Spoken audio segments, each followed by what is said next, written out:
All right, guys, I thought I would film a quick video series today, just stuff you can do indoors to kind of clean up your pivot, to support the movement of this club as it works back and through to help you gain compression of your golf ball and directional control. So obviously, as a golf instructor, we see everything, every pattern, everything imaginable. Lower body slides forwards, backwards, upper body's tilting, changing, inclinations to the ground, etc., etc. So today, let's just focus on the positive instead of running into all the rabbit hole that is all those other issues. So what I'd like for you to do at home is you can grab a couple alignment rods.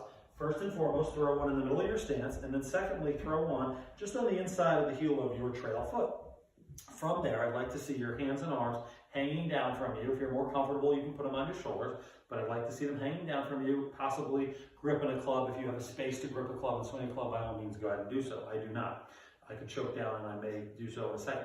So from there, let's rehearse or practice making some pivots where our sternum and our pelvis feel like they're moving slightly to the right and in line with each other without getting the pressure outside of our right leg. So the weight and the pressure is going to feel like it's on the inside of this heel the whole way up. So it's going to be a lot of this for the next minute or two.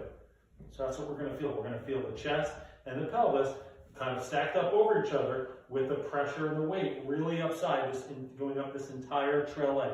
So all my weight, all my pressure is on the inside. I don't feel any weight displaced outside of my right big toe personally.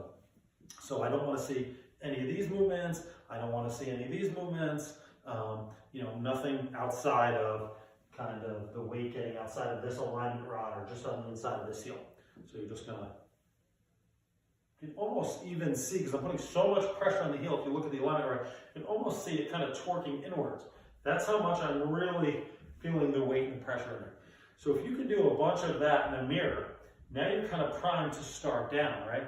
And then when we start down, so here I am at the top of my backswing, some of you are sliding excessively, right? Going into too much right side bending. And then that has effects on the club, obviously. So here you go, you're sliding out, it's sliding up underneath you, it's coming to and out. Others are kind of going up to the top of the backswing, assuming you're getting a good position. You're sliding forward, right? And that has an effect on the golf club. And we know what that's going to look like, right? It's going to start kicking the club or the sweet spot outside. So I think it's a little more beneficial for everyone here today to feel like they're winding up to the top and to feel like the lower dot or the pelvis is slightly ahead of their sternum as they come down into the golf ball, just like that. So you can see that kind of, right, my chest and my pelvis is a little more straight up and down than it is tilted back 30, 40 degrees, nor is my pelvis being left behind, right? So I'll do that again for you. I'm just going to kind of wind up to the top.